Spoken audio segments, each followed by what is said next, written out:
Welcome everyone, আশা করছি সবাই ভালো আছেন।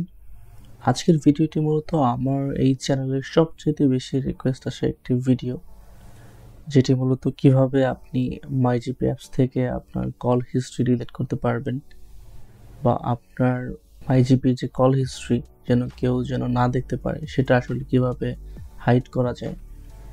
তো চলুন শুরু করা যাক।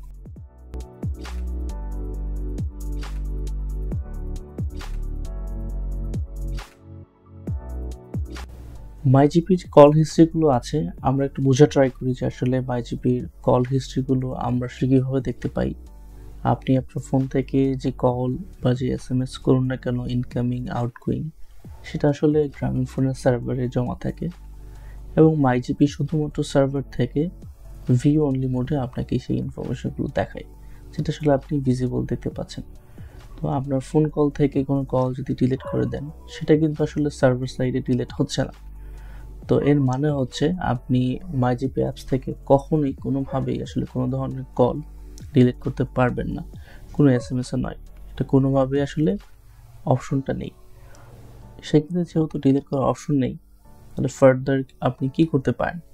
হ্যাঁ, এক্ষেত্রে অবশ্যই আরেকটি কাজ করতে পারেন। আপনি আপনার প্রাইভেসি সম্পূর্ণ রাখার জন্য আপনার কল হিস্ট্রিগুলো যেন কেউ না দেখতে পারে, সেটা কিন্তু আপনি খুব সহজেই করতে পারেন। সেটি করার জন্য আপনার মাইজিপি অ্যাপসে লগ ইন থাকতে হবে। লগ ইন করার পর এখানে যে অ্যাকাউন্ট অপশনটা আছে, অ্যাকাউন্ট অপশনে ক্লিক করবেন। ক্লিক করার পর নিচ থেকে স্ক্রল করবেন। স্ক্রল করে এখানে দুইটা অপশন পাবেন, log out from this device, আরেকটা অপশন আছে log out from all devices. তো আপনি যদি অল ডিভাইসেসে ক্লিক করেন, তাহলে আপনার মাইজিপি যদি কারো কাছে থেকে থাকে লগ ইন করা, তাহলে কিন্তু সবগুলো ডিভাইস থেকে ডিলিট হয়ে যাবে, এবং আপনার কল হিস্ট্রি আপনি ছাড়া আর কারো জানার সুযোগ নেই। সেক্ষেত্রে কিন্তু আপনি সেফ এবং সিকিউর থাকবেন। সো এইটা আপনারা করে দেখতে পারেন। আমি আমার এখান থেকে করে দিচ্ছি, যদি থাকে সব ডিলিট হয়ে যাবে। সো এটি ছিল আজকের ভিডিও। আশা করছি পুরো বিষয়টা বুঝতে পেরেছেন। অনেক ধন্যবাদ ভিডিওটি দেখার জন্য। Thank you.